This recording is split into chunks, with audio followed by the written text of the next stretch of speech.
ابرہہ یمن کا حکمران تھا۔ اس نے یمن میں ایک عالیشان کلیسا تعمیر کر کے یمن کے لوگوں میں یہ اعلان کرا دیا کہ آئندہ کوئی شخص حج کے لیے مکہ مکرمہ نہ جائے اور اسی کلیسا کو بیت اللہ سمجھے۔ اس اعلان سے عرب کے لوگوں میں غم و غصے کی لہر دوڑ گئی۔ پھر ان میں سے کسی شخص نے رات کے وقت اس کلیسا میں جا کر گندگی پھیلا دی۔ ابرہہ کو جب یہ معلوم ہوا تو اس نے ایک بڑا لشکر تیار کر کے مکہ مکرمہ کا رخ کیا۔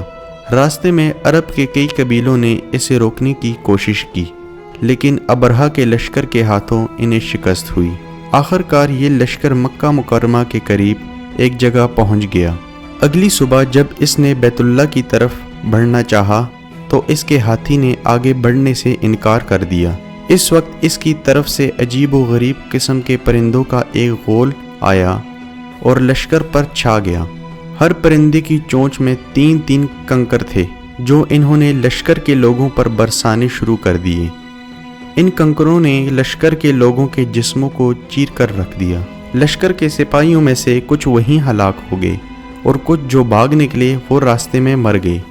ابرہہ کے جسم میں ایسا زہر سرایت کر گیا کہ اس کا ایک ایک جوڑ گل سڑ گرنے لگا۔ اسی حالت میں اسے یمن لایا گیا۔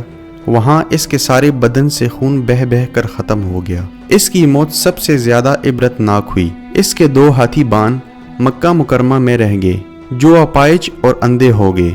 اس طرح اللہ پاک نے اپنے گھر کی حفاظت فرمائی اور طاقت پر غرور کرنے والوں کو سزا کا مزہ چکھایا۔ قرآن پاک کی سورہ فیل میں اللہ پاک نے اس واقعے کو یوں بیان فرمایا: کیا تو نے نہ دیکھا کہ تیرے رب نے ہاتھی والوں کے ساتھ کیا کیا؟ کیا ان کے مکر کو بیکار نہیں کیا؟ اور ان پر پرندوں کے جھنڈ بھیج دیے جو انہیں مٹی اور پتھر کی کنکریاں مار رہے تھے، پس انہیں کھائے ہوئے بھوسے کی طرح کر دیا۔